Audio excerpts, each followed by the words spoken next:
Assalamualaikum warahmatullahi wabarakatuh. Perkenalkan, nama saya Muhammad Farul Lubis, kelas 9 Ibnu Firnas. Hari ini saya akan melaksanakan sidang tahfiz juz 30. Mohon doa dan restunya kepada orang tua dan guru-guru agar diberikan kelancaran pada sidang hari ini. Amin ya Allah ya rabbal alamin. Wassalamualaikum warahmatullahi wabarakatuh. أعوذ بالله من الشيطان الرجيم بسم الله الرحمن الرحيم عما يتساءلون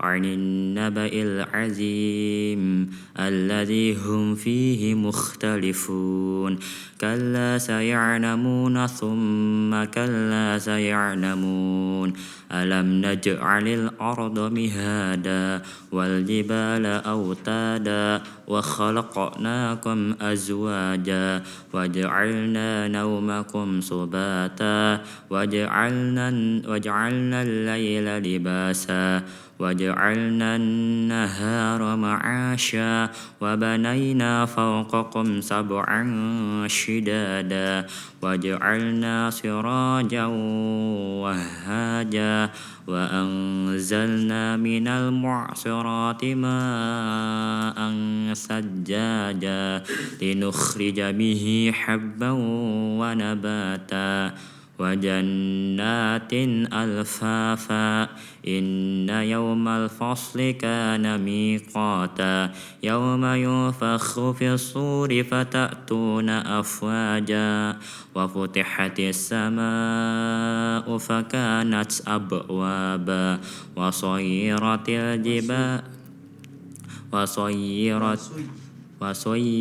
الجبال فكانت سرابا إن جهنم كانت مرصادا للطاغين مآبا لابثين فيها أحقابا لا يذوقون فيها بردا ولا شرابا إلا حميما وغساقا جزاء وفاقا إنهم كانوا لا يرجون حسابا وكذبوا بآياتنا كذابا وكل شيء أحصيناه كتابا فذوقوا فلن نزيدكم إلا عذابا إن للمتقين مفازا حدائق وأعنابا وكواعب أترابا وكأسا دهاقا لا يسمعون فيها لغوا ولا كذابا جزاء من ربك عطاء حسابا رب السماوات والأرض وما بينهما الرحمن لا يملكون منه خطابا يوم يقوم الروح والملائكة صفا لا يتكلمون إلا من أذن له الرحمن وقال صوابا ذلك اليوم الحق فمن شاء اتخذ إلى ربه مآبا إنا أنذرناكم عذابا قريبا يوم ينظر المرء ما قدمت يداه ويقول الكافر يا ليتني كنت ترابا بسم الله الرحمن الرحيم والنازعات غرقا والناشطات نشطا والسابحات سبحا فالسابقات سبقا فالمدبرات أمرا يوم ترجف الراجفة تتبعها الرادفة قلوب يومئذ واجفة أبصارها خاشعة يقولون أئنا لمردودون في الحافرة أإذا كنا عظاما نخرة قالوا تلك إذا قرة خاسرة فإنما هي زجرة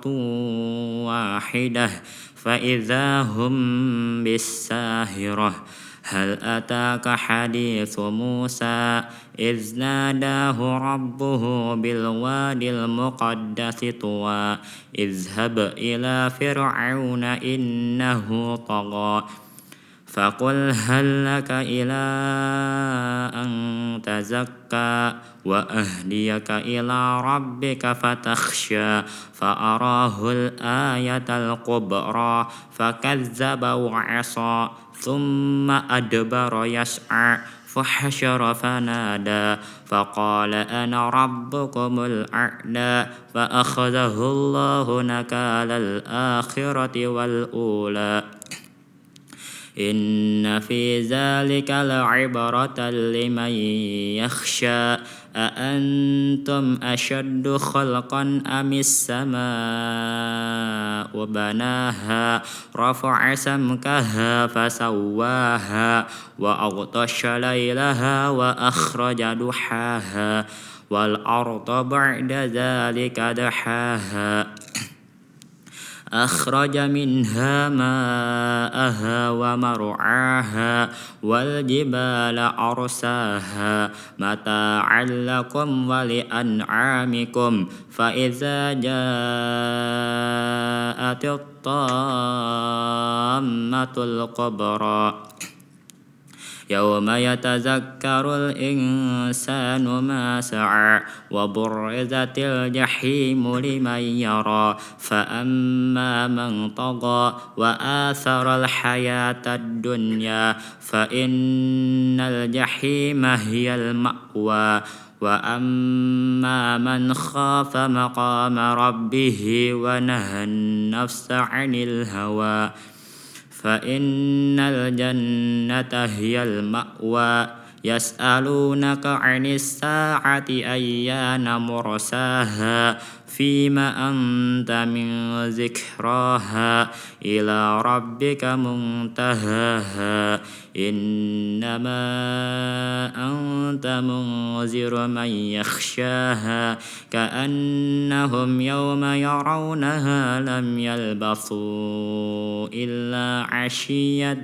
أو ضحاها بسم الله الرحمن الرحيم عبس وتولى أن جاءه الأعمى وما يدريك لعله يزكى أو يذكر فتنفعه الذكرى أما من استغنى فأنت له تصدى وما عليك ألا يزكى وأما من جاءك يسعى وهو يخشى فأنت عنه تلهى كلا إنها تذكرة فمن شاء ذكره في صحف مكرمة مرفوعة مطهرة بأيدي سفرة كرام بررة قتل الإنسان ما أكفره من أي شيء خلقه من نطفة خلقه فقدره ثم السبيل يسره ثم أماته فأقبره ثم إذا شاء أنشره كلا لما يقض ما أمره فلينظر الإنسان إلى طعامه أنا صببنا الماء صبا ثم شققنا الأرض شقا فأنبتنا فيها حبا وعنبا وقبا وزيتونا ونخلا وحدائق غلبا وفاكهة وأبا متاعا لكم ولأنعامكم فإذا جاءت الصاخة يوم يفر المرء من أخيه وأمه وأبيه وصاحبته وبنيه لكل امرئ منهم يومئذ شأن يغنيه وجوه يومئذ مسفرة ضاحكة مستبصرة ووجوه يومئذ عليها غبرة ترهقها قترة أولئك هم الكفرة الفجرة. بسم الله الرحمن الرحيم. إذا الشمس كورت وإذا النجوم انكدرت وإذا الجبال سيرت وإذا العشار عطلت وإذا الوحوش حشرت وإذا البحار سجرت وإذا النفوس زوجت وإذا الموءودة سئلت بأي ذنب قتلت وإذا الصحف نشرت وإذا السماء كشطت وإذا الجحيم سعرت وإذا الجنة أزلفت علمت نفس ما أحضرت فلا أقسم بالخنس الجوار الكنس والليل إذا عسعس والصبح إذا تنفس إنه لقول رسول كريم ذي قوة عند ذي العرش مكين مطاع ثم أمين وما صاحبكم بمجنون ولقد رآه بالأفق المبين وما هو على الغيب بضنين وما هو بقول الشيطان الرجيم فأين تذهبون إن هو إلا ذكر للعالمين لمن شاء منكم أن يستقيم وما تشاءون إلا أن يشاء الله رب العالمين. بسم الله الرحمن الرحيم. إذا السماء انفطرت وإذا الكواكب انتثرت وإذا البحار فجرت وإذا القبور بعثرت علمت نفس ما قدمت وأخرت يا أيها الإنسان ما غرك بربك الكريم الذي خلقك فسواك فعدلك في أي صورة ما شاء ركبك كلا بل تكذبون بالدين وإن عليكم لحافظين كراما كاتبين يعلمون ما تفعلون إن الأبرار لفي نعيم وإن الفجار لفي جحيم يصلونها يوم الدين وما هم عنها بغائبين وما أدراك ما يوم الدين ثم ما أدراك ما يوم الدين يوم لا تملك نفس لنفس شيئا والأمر يومئذ لله. بسم الله الرحمن الرحيم.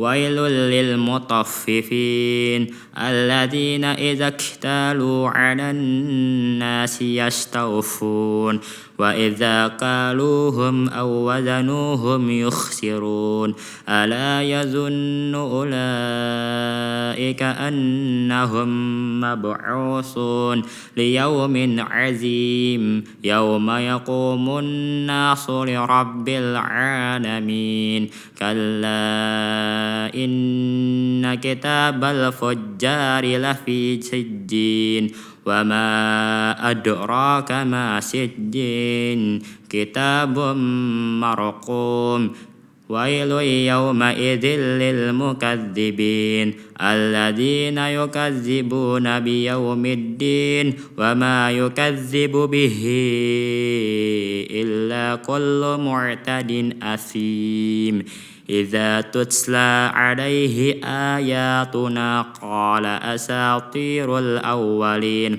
كلا بل ران على قلوبهم ما كانوا يكسبون كلا إنهم عن ربهم يومئذ لمحجوبون ثم إنهم لصال الجحيم ثم يقال هذا الذي كنتم به تكذبون كلا إن كتاب الأبرار لفي عليين وما أدراك ما عليون كتاب مرقوم يشهده المقربون إن الذين أجرموا كانوا من الذين آمنوا يضحكون وإذا مروا بهم يتغامزون وإذا انقلبوا إلى أهلهم انقلبوا فكهين وإذا رأوهم قالوا إن هؤلاء لضالون وما أرسلوا عليهم حافظين فاليوم الذين آمنوا من الكفار يضحكون على الأرائك ينظرون هل ثوب الكفار ما كانوا يفعلون بسم الله الرحمن الرحيم إذا السماء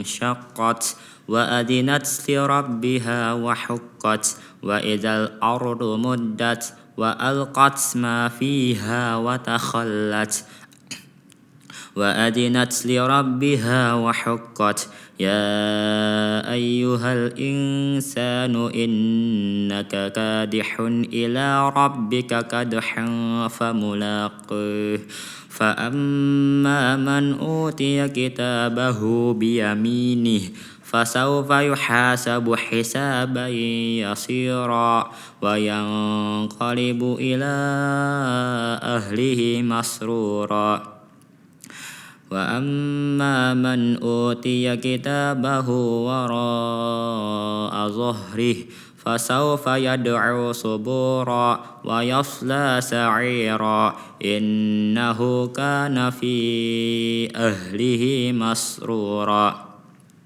إنه ظن أن لن يحور بلى إن ربه كان به بصيرا فلا أقسم بالشفق والليل وما وسق والقمر إذا اتسق لتركبن طبقا عن طبق فما لهم لا يؤمنون وإذا قرئ عليهم القرآن لا يسجدون بل الذين كفروا يكذبون والله أعلم بما يوعون فبشرهم بعذاب أليم إلا الذين آمنوا وعملوا الصالحات لهم أجر غير ممنون بسم الله الرحمن الرحيم والسماء ذات البروج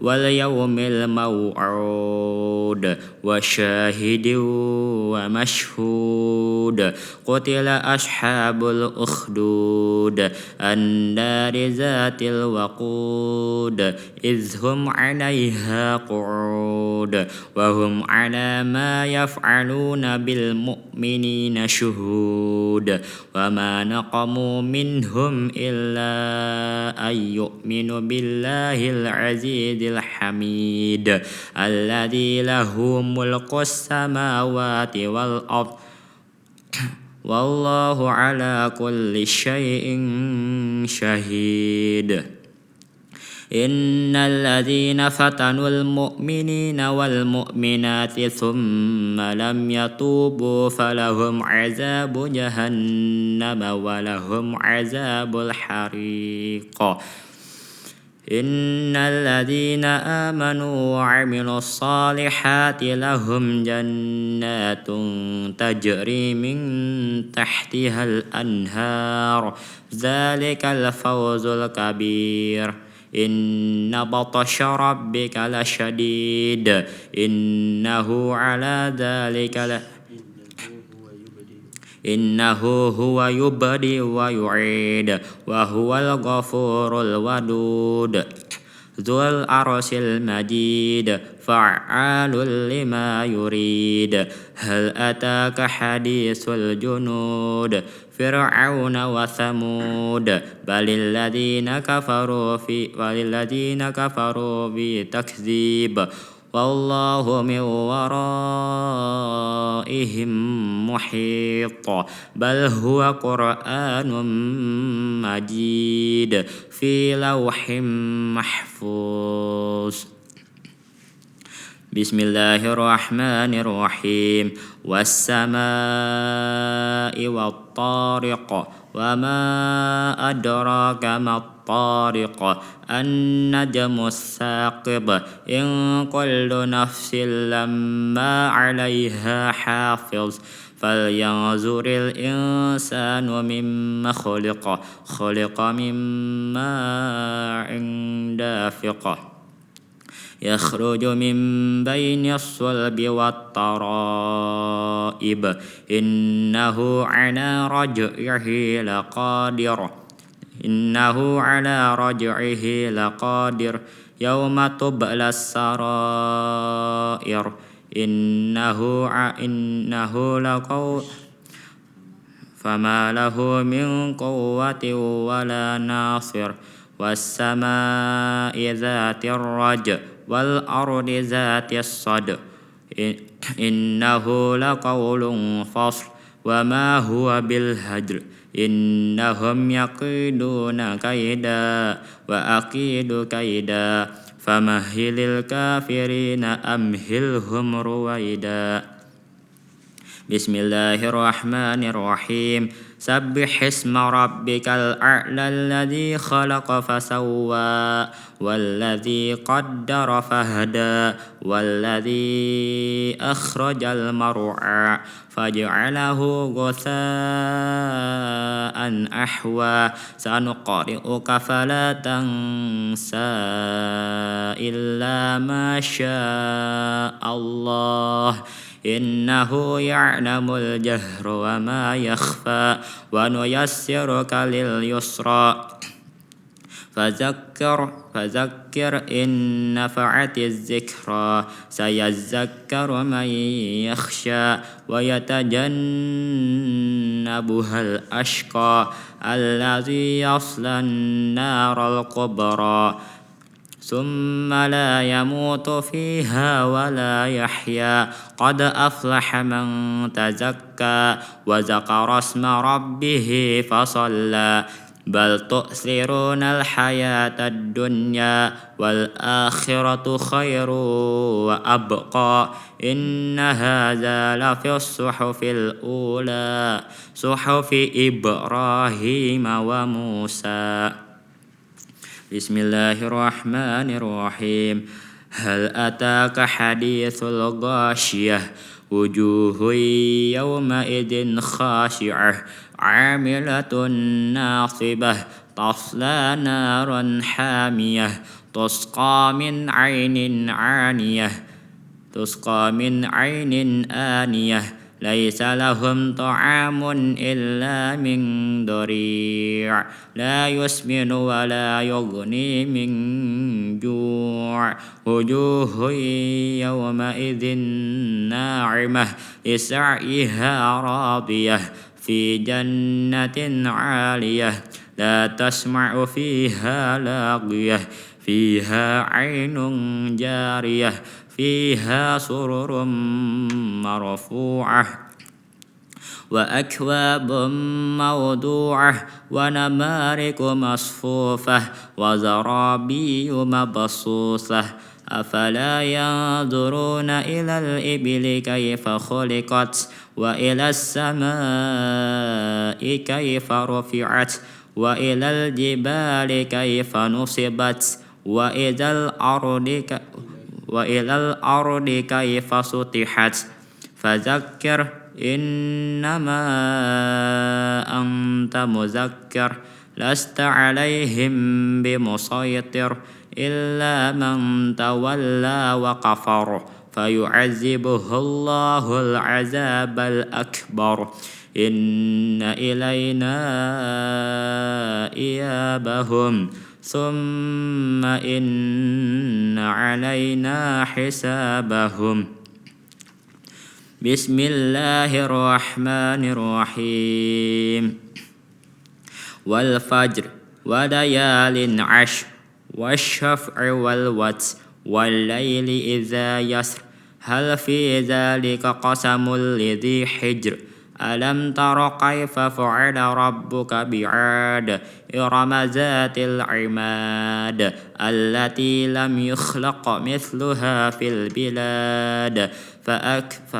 وثمود الذين جابوا الصخر بالواد وفرعون ذي الأوتاد الذين طغوا في البلاد فأكثروا فيها الفساد فصب عليهم ربك سوط عذاب إن ربك لبالمرصاد فأما الإنسان إذا ما ابتلاه ربه فأكرمه ونعمه فيقول ربي أكرمن وأما إذا ما ابتلاه فقدر عليه رزقه فيقول ربي أهانن كلا بل لا تكرمون اليتيم ولا تحاضون على طعام المسكين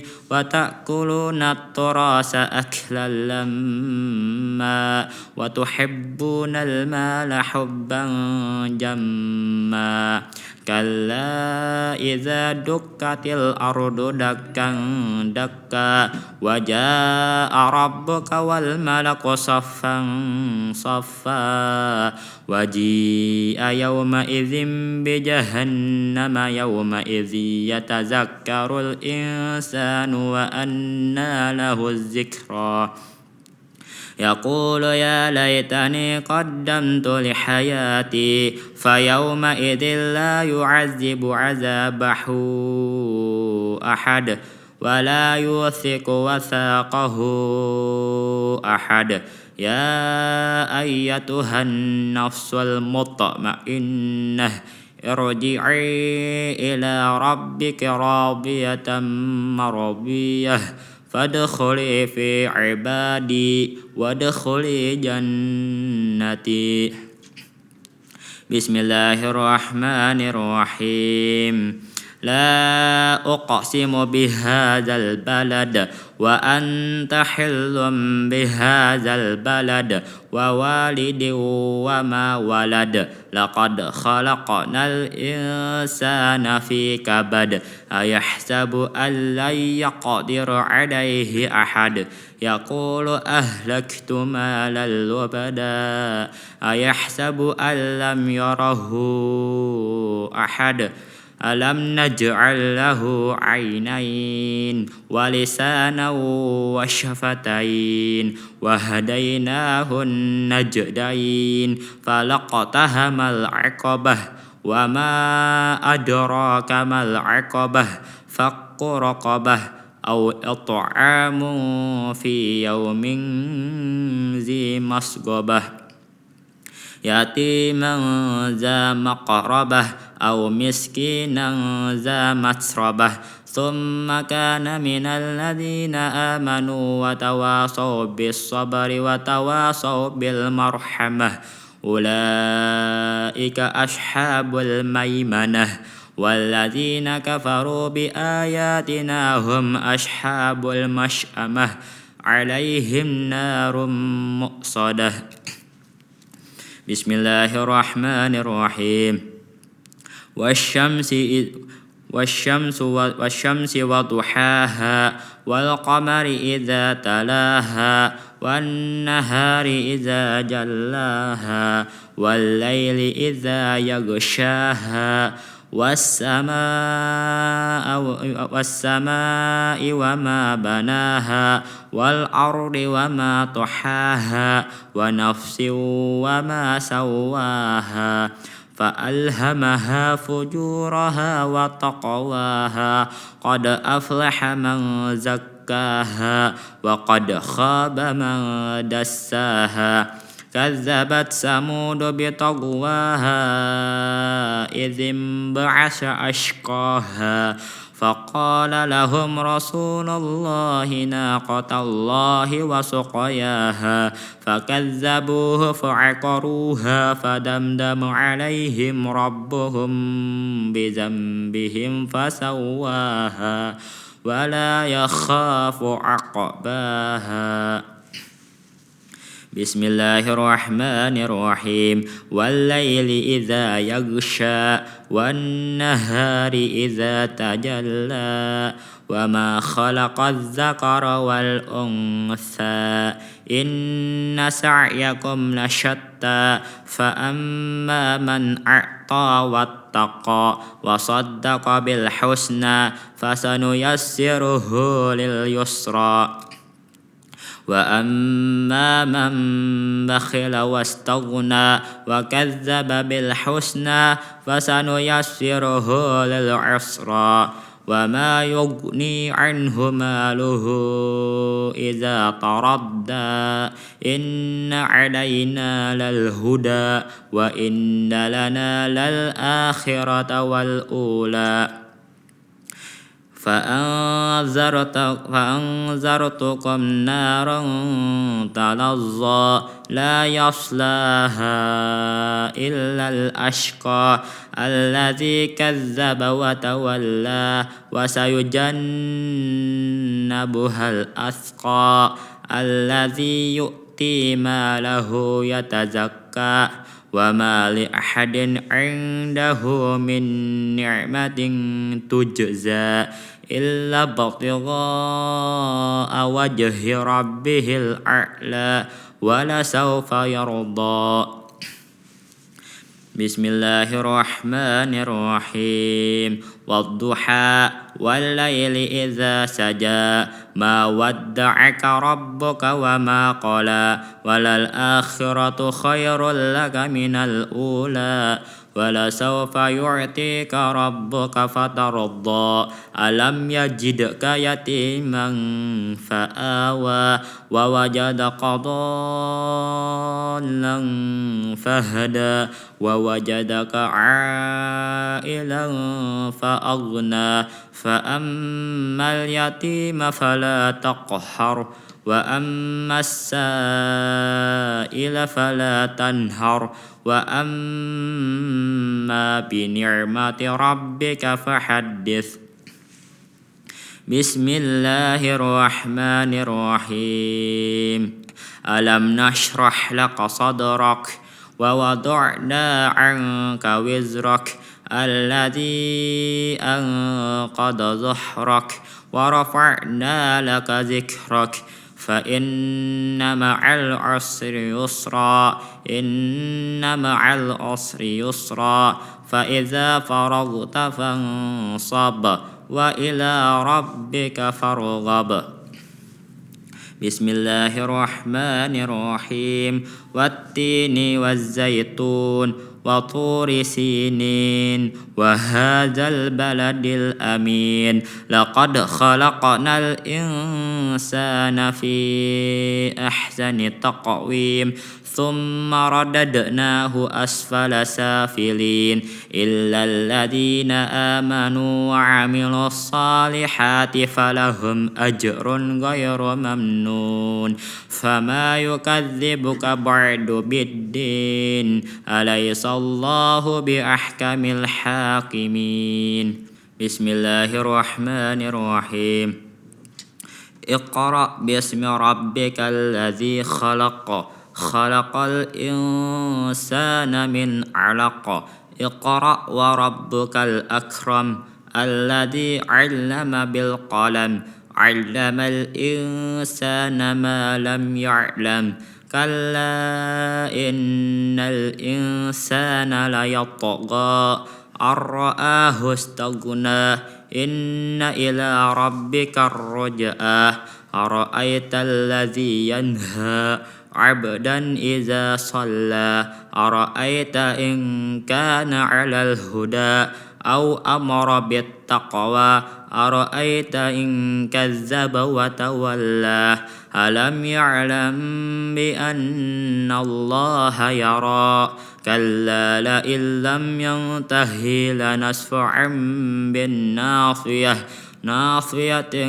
كاذبة خاطئة فليدع ناديه سندع الزبانية كلا لا تطعه واسجد واقترب بسم الله الرحمن الرحيم إنا أنزلناه في ليلة القدر وما أدراك ما ليلة القدر ليلة القدر خير من 1000 شهر تنزل الملائكة والروح فيها بإذن ربهم من كل أمر سلام هي حتى مطلع الفجر بسم الله الرحمن الرحيم لم يكن الذين كفروا من أهل الكتاب والمشركين منفكين حتى تأتيهم البينة رسول من الله يتلو صحفا مطهرة فيها كتب قيمة وما تفرق الذين أوتوا الكتاب إلا من بعد ما جاءتهم البينة وما أمروا إلا ليعبدوا الله مخلصين له الدين حنفاء ويقيموا الصلاة ويؤتوا الزكاة وذلك دين القيمة إن الذين كفروا من أهل الكتاب والمشركين في نار جهنم خالدين فيها أولئك هم شر البرية إن الذين آمنوا وعملوا الصالحات أولئك هم خير البرية جزاؤهم عند ربهم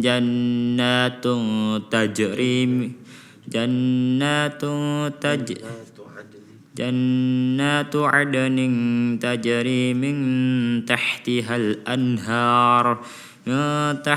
الأنهار خالدين فيها أبدا رضي الله عنهم ورضوا عنه ذلك لمن خشي ربه بسم الله الرحمن الرحيم إذا زلزلت الأرض زلزالها وأخرجت الأرض أثقالها وقال الإنسان ما لها يومئذ تحدث أخبارها بأن ربك أوحى لها يومئذ يصدر الناس أشتاتا ليروا أعمالهم فمن يعمل مثقال ذرة خيرا يره ومن يعمل مثقال ذرة شرا يره بسم الله الرحمن الرحيم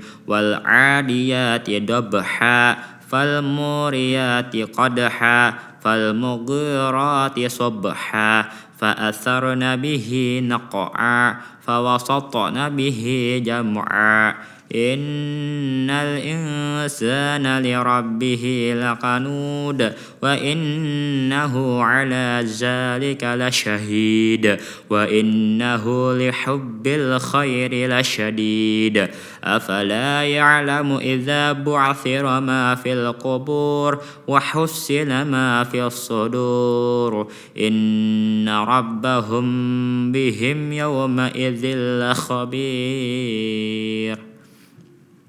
بسم الله الرحمن الرحيم. القارعة ما القارعة وما أدراك ما القارعة يوم يكون الناس كالفراش المبثوث وتكون الجبال يوم يكون الناس كالفراش المبثوث وتكون الجبال كالعهن المنفوش فأما من ثقلت موازينه فهو في عيشة راضية وأما من خفت موازينه فأمه هاوية وما أدراك ما هي نار حامية. بسم الله الرحمن الرحيم. ألهاكم التكاثر حتى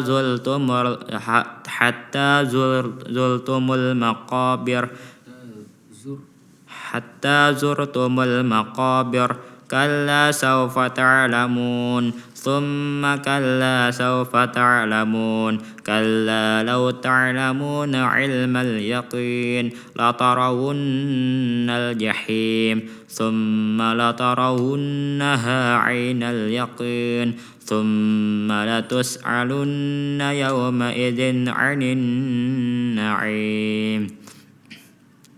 بسم الله الرحمن الرحيم. والعصر إن الإنسان لفي خسر إلا الذين آمنوا وعملوا الصالحات وتواصوا بالحق وتواصوا بالصبر. بسم الله الرحمن الرحيم. ويل لكل همزة لمزة الذي جمع مالا وعدده يحسب أن ماله أخلده كلا لينبذن في الحطمة وما أدراك ما الحطمة نار الله الموقدة التي تطلع على الأفئدة إنها عليهم مؤصدة في أمد ممددة. بسم الله الرحمن الرحيم. ألم تر كيف فعل ربك بأصحاب الفيل بسم الله الرحمن الرحيم. ألم تر كيف فعل ربك بأصحاب الفيل ألم يجعل كيدهم في تضليل وأرسل عليهم طيرا أبابيل ترميهم بحجارة من سجيل فجعلهم كعصف مأكول. بسم الله الرحمن الرحيم. لإيلاف قريش إيلافهم رحلة الشتاء والصيف فليعبدوا رب هذا البيت الذي أطعمهم من جوع وآمنهم من خوف. بسم الله الرحمن الرحيم. أرأيت الذي يكذب بالدين فذلك الذي يدعو اليتيم ولا يحض على طعام المسكين فويل للمصلين الذين هم عن صلاتهم ساهون الذين هم يراءون ويمنعون الماعون بسم الله الرحمن الرحيم إنا أعطيناك الكوثر فصل لربك وانحر إن شانئك هو الأبتر بسم الله الرحمن الرحيم قل يا أيها الكافرون لا أعبد ما تعبدون ولا أنتم عابدون ما أعبد ولا أنا عابد ما عبدتم ولا أنتم عابدون ما أعبد لكم دينكم ولي دين بسم الله الرحمن الرحيم إذا جاء نصر الله والفتح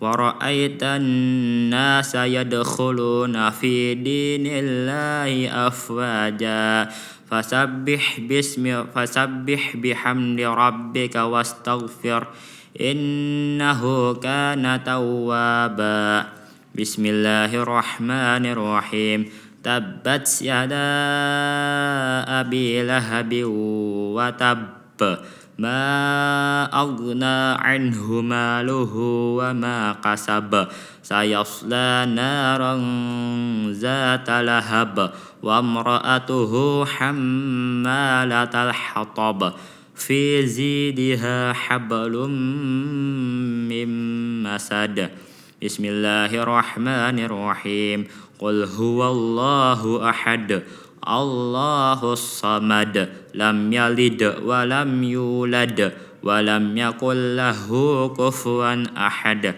بسم الله الرحمن الرحيم قل أعوذ برب الفلق من شر ما خلق ومن شر غاسق إذا وقب ومن شر النفاثات في العقد ومن شر حاسد إذا حسد بسم الله الرحمن الرحيم قل أعوذ برب الناس ملك الناس إله الناس من شر الوسواس الخناس الذي يوسوس في صدور الناس من الجنة والناس صدق الله العلي العظيم Bismillahirrahmanirrahim. Assalamualaikum warahmatullahi wabarakatuh.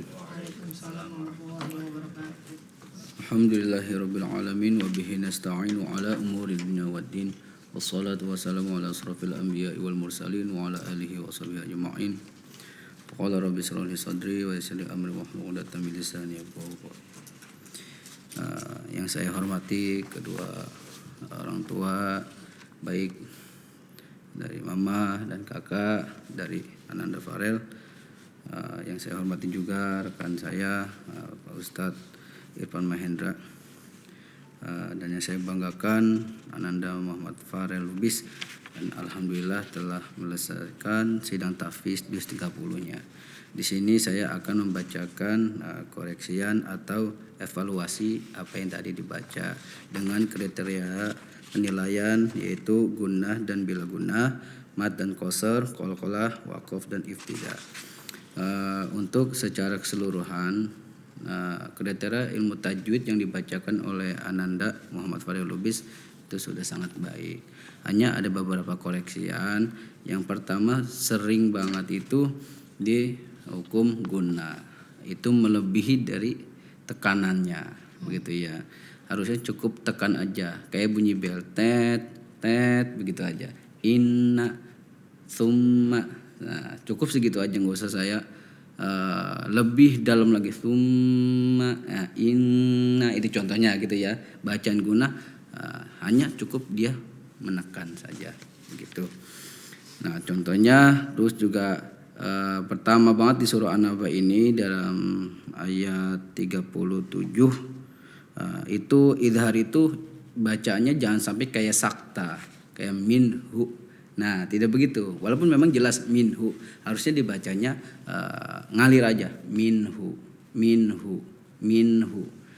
Ya, hampir sedikit ditahan tapi tidak terlalu lama. Jadi tidak mati. Minhu bedanya sama minhu sama minhu, gitu ya. Terus di ikhfa anta. Nah, tadi terdengar anta. Harusnya jelas aja, harus jelas. Anta. Ta po da. Itu harus jelas tapi ditekan. Ya, anta bukan angta. Nah, itu bedakan. Nah, terus di surah selanjutnya itu koreksiannya di mad wajib mutasil tawila. Itu ya, harokatnya kurang 5. Ya, harusnya 5 harokatnya, tadi dibacanya terdengar hanya 3 harokat. Tapi selebihnya Bapak menemukan beberapa hukum mad wajib itu dibacanya pas gitu ya. Hanya beberapa correction aja. Selanjutnya di mad arid disukun gitu ya. Harusnya 4 harokat ataupun 2 harokat. Cuma kalau di Asidikiyah ini kita makanya 4 harokat. Nah, ini bukan 4 harokat lagi, kelebihan gitu ya. Ada yang naim gitu kan. Ada yang kurang naim gitu. Enggak salah 2 harokat juga. Tapi kalau di Asidikiyah kita pakainya 4. Waladhdallin 4. Ar-Rahmanir-Rahim. Cukup 4 harokat aja. Seperti itu. Terus ikhfa syafawi gitu ya. Kuntum bihi. Nah, ini ya. Ada yang benar dan ada yang salah. Seperti itu di kuntum bihi. Ini masukin terengah kuntum bihi. Nah, langsung masuk, harusnya ditahan dulu seperti itu. Terus selanjutnya ada wakof yang kamu kenal itu sebagai titik 3 ya. Sebelumnya di akhir ayatnya itu ada titik 3. Kamu berhenti di situ. Nah, setelah kamu melanjutkan ke ayat selanjutnya ada nemu titik 3, itu jangan berhenti karena kamu sudah memilih berhenti di ayat sebelumnya. Maka kenali tanda-tanda bacaan wakof itu. Contohnya bala, gitu kan, ada gitu ya. Nah, harusnya kamu nggak usah berhenti karena kamu berhenti di ayat sebelumnya. Seperti itu. Karena di setelah habis bala itu ada titik 3 wakof itu. Ya, terus selanjutnya yu'minu billah. Nah, nunnya itu matobi idzohirinya tidak dibaca panjang 2 harokat, malah langsung masuk yu'minu nabillah, yu'minu nabillah. Harusnya yu'minu billah, yu'minu billah. Kamu tadi bacanya yu'minu billah, gitu ya. Lanjut jannatun tun. Nah, itu lagi ikhfa lagi ya, tadi teringnya tung gitu. Tajri. Terus lanjut lagi ma itu kurang harokat juga. Terus ketemu tanwin ketemu huruf dalnya juga kurang. Pokoknya itu harus jelas ya, ta po dal gitu aja. Terus selanjutnya ada mat iwat zohirinya dibaca lebih dari 2 harokat gitu ya. Uqbaha. Nah, itu harusnya 2 harokat, tadi dibacanya terdengarnya lebih dari 2 harokat. Seperti itu. Nah, terus di selanjutnya. Nah, untuk selanjutnya udah itu aja. Banyaknya yang tadi Bapak koreksi itu di hukum gunahnya, mat arid li sukunnya sama qasr tadi ya, wal asr. Jadi ro-nya itu kurang jelas seperti itu ya. Memang perlu latihan kalau untuk membaca hukum qasr itu ya kan, biasa kan seperti itu. Dan qasr itu kita juga harus benar-benar jeli. Ya, ini kalau apalagi kalau ketemu huruf ro, apakah ini ro tarfim, ro tarkik ya, atau ro jawajul wajhain gitu. Karena keliru, karena kita kurang begitu hafal di huruf isti'la. Nah, itu perlu dihafal gitu, huruf istilahnya berharokat apa. Karena dalam penerapan pun nanti kita kadang keliru. Nah, maka harus perlu latihan soal penerapan ilmu tajwid. Itu aja yang bisa saya sampaikan. Wassalamualaikum warahmatullahi wabarakatuh. Bismillahirrahmanirrahim. Assalamualaikum warahmatullahi wabarakatuh. Hamdan wa syukran lillah ma ba'du. Yang terhormat yang menjadi penyidang pada kesempatan kali ini Al-Ustaz Ihsanur Syamsi SPD, dan yang kami hormati wali santri dari Ananda Muhammad Farel Lubis. Selamat datang di studio As-Siddiqiyah. Yang pertama ingin saya ucapkan selamat kepada Farel ya, yang telah menyelesaikan hafalan juz 30-nya. Semoga selalu istiqomah dalam menghafal Al-Quran. Yang pertama ingin saya sampaikan mengenai makhorijul huruf ya. Makhorijul huruf yang pertama yaitu harus diperhatikan huruf za ya, huruf za. Jadi itu sangat terdengar jelas ya, huruf za-nya itu dibacanya za ya, za. Jadi mafaza, jadi mafaza. Nah, ini harus diperhatikan sama Farel ya. Nah, ada juga yang terbalik ya, terbalik yang harusnya dibacanya za malah dibacanya za. Nah, ini harus benar-benar diperhatikan ya sama Farel, karena Farel tuh suaranya tuh dalam ya, dalam apa, makanya harus benar-benar jelas makhorijul hurufnya seperti itu. Terus juga huruf ha ya, ha sama ha. Nah, ini juga sering tertukar nih. Contohnya yashhaduhul muqarrabun. Nah, tadi dibacanya yashhaduhul. Nah, hanya jadi tipis seperti itu. Terus berikutnya huruf ain. Nah, ini huruf ainnya nih enggak istiqomah ya, kurang istiqomah. Kadang a dapat tapi kadang a. Nah, itu. Contohnya wal yaumil mau'ud. Nah, itu kurang dapat ya, mau'ud. Nah, itu yang pas. Terus berikutnya ra ya, ra tabkhim ya, ra tabkhim dan ra tarqiq. Nah, ini tadi sudah disampaikan juga sama Pak Ihsan ya. Tadi ketika kasroh ya, itu hampir semua ra tarqiqnya itu dibaca tabkhim ya, tebal. Jadi fadzakir, tapi di fadzakir. Nah, itu harus diperhatikan Farel ya. Nanti ada huruf isti'la yang bisa dibaca tetap tebal seperti itu. Nah, itu harus dipelajari lebih lanjut lagi oleh Farel. Terus berikutnya huruf sin ya. Huruf sin, shin sama tha. Nah, ini tertukar-tukar mulu. Fa'amal insanu. Nah, ini kalau bacanya kurang jelas jadi insanu, harusnya sa sama sa itu berbeda seperti itu. Terus juga tadi ba'asa. Nah, itu keliru tuh, tertukar. Ba'asa ashqoha jadi ba'asa asqoha, terbalik-balik seperti itu. Nah, terus di huruf ghain ya. Nah, di huruf ghain ketika kasroh, nah itu nggak boleh dipantulkan. Ra'ahus tagna itu nggak boleh mantul, karena ghain itu bukan huruf qalqalah seperti itu. Terus ya tadi juga di huruf sin ya, di akhir-akhir tuh minal jinnati wan nas, tapi wan nas. Nah, itu Farel benar-benar harus diperhatikan ya Farel. Huruf sin, shin sama huruf sa seperti itu. Nah, kalau dari kelancaran, dari hafalan ya, dari awal dari An-Nabas sampai Anas itu Masya Allah luar biasa ya, hafalannya bagus ya, bagus. Mungkin hanya ada beberapa yang keliru sedikit saja ya, hanya saja ada beberapa ya, seperti salah huruf ya. Wa huwa yakhsha tadi dibacanya fa ya, fa huwa yakhsha. Terus juga wa idza ya, wa ilal ardi tadi bacanya wa idza ardi. Terus juga huruf atqa ya, tadi dibacanya asqa. Terus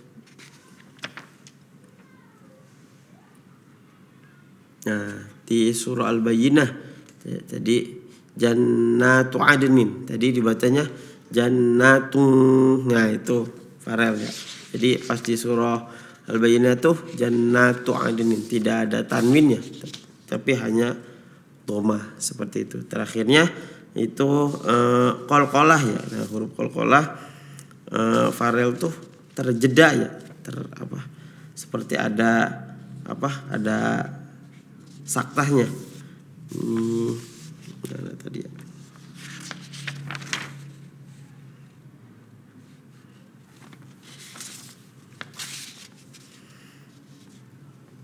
Nah ini fala takhar harusnya ngalir aja. Wala takhar. Jadi jangan takhar. Nah itu ngejeda. Harusnya fala takhar. Lanjut ya, jangan takhar. Nah itu seperti ada jeda. Nah, harus diperbaiki lagi qalqalahnya Farel. Itu saja yang bisa saya sampaikan. Lagi selamat kepada Farel, semangat terus ya apa yang disampaikan oleh Dewan Juri Penyidang benar-benar diperhatikan ya, baik tadi gunahnya, qalqalahnya, terus juga makharijul hurufnya, za, sin, shin, shad. Nah itu benar-benar harus diperhatikan. Insyaallah nanti di juz berikutnya jauh lebih baik lagi. Terima kasih. Itu saja yang bisa saya sampaikan. Wallahul muwaffiq ila aqwamit thoriq. Wassalamualaikum warahmatullahi wabarakatuh.